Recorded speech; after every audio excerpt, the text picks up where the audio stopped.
안녕하세요. 날이 많이 쌀쌀해졌습니다. 그동안 잘 계셨는지요? 우리 법원님들 그동안 부처님께 등공양을 잘 올리고 계셨는지요? 오늘은 스님이 지난 시간에 이어서 육법 공양, 즉 부처님께 올리는 대표적인 6가지 공양물 중에 두 번째인 등공양에 대해서 말씀드리려고 합니다.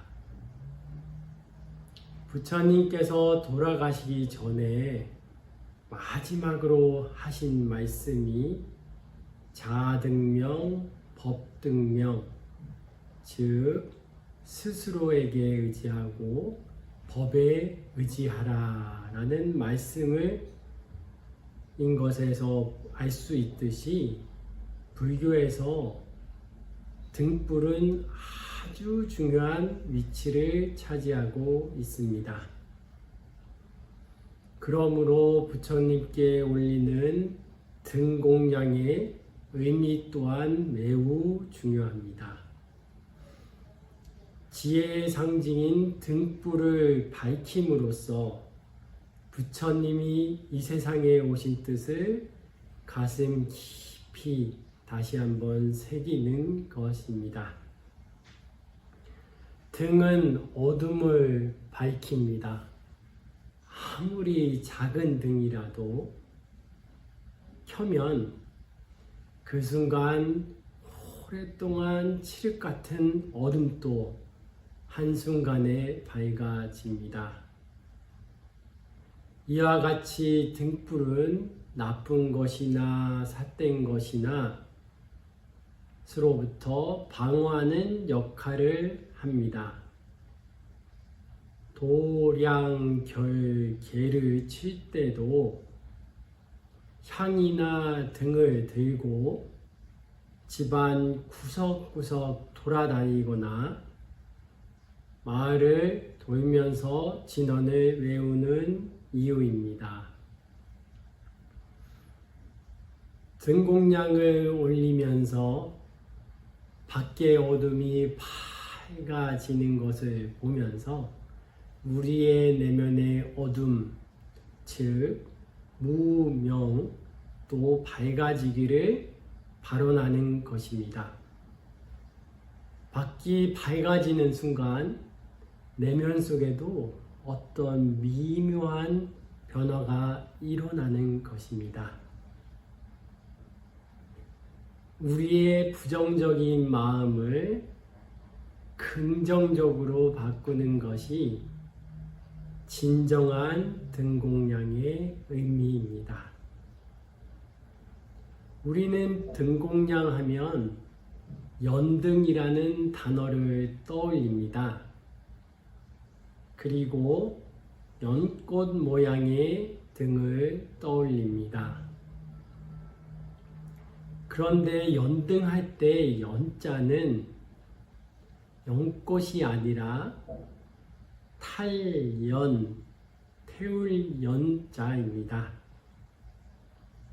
그래서 연등은 태워서 빛을 발한다 또는 빛의 등, 밝은 등의 의미가 됩니다. 그러므로 연꽃이 부처님을 상징하는 대표적인 것이기에 연꽃 등을 사용하지만 연꽃 모양이 아니더라도 다양한 등도 연등이라고 할 수 있습니다. 수박등, 코끼리등, 사자등, 촛불 같은 것도 하나의 연등이라고 볼 수 있습니다.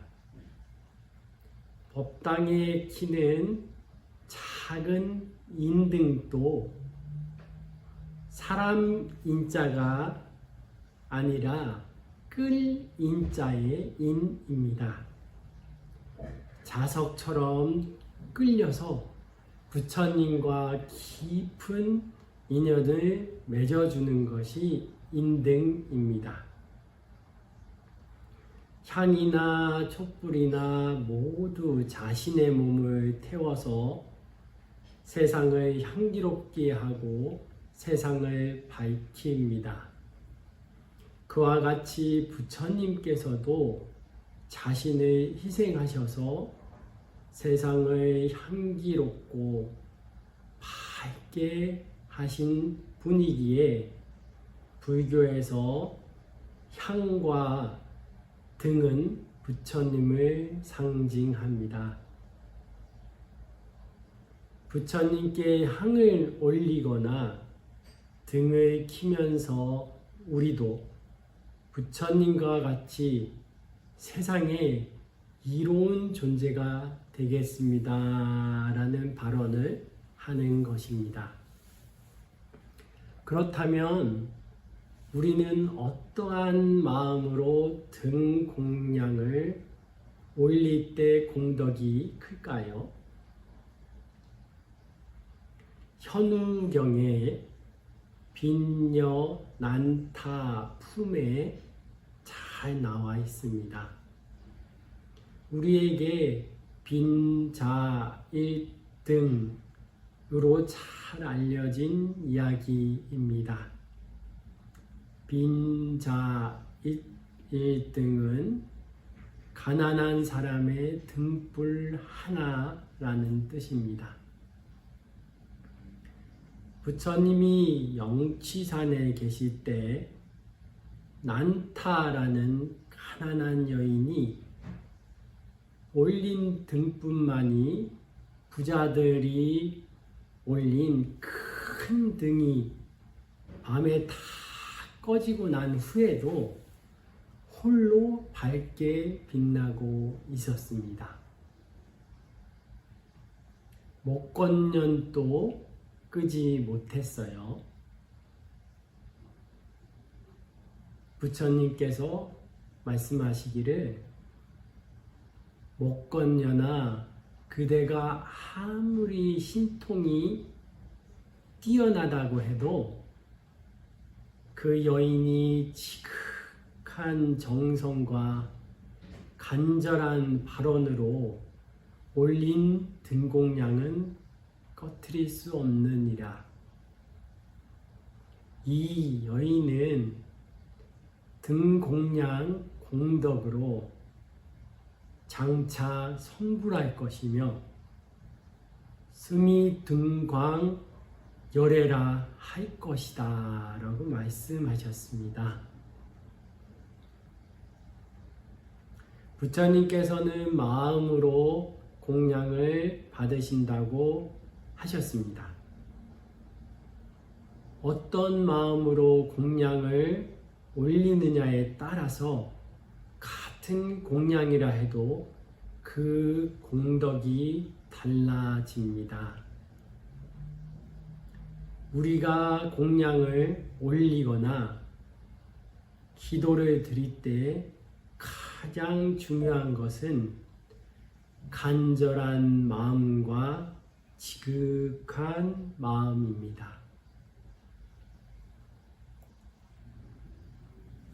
앞으로 우리 법은님들도 부처님께 등 공양을 올릴 때마다 등 공양의 진정한 의미를 잘 새기도록 합시다.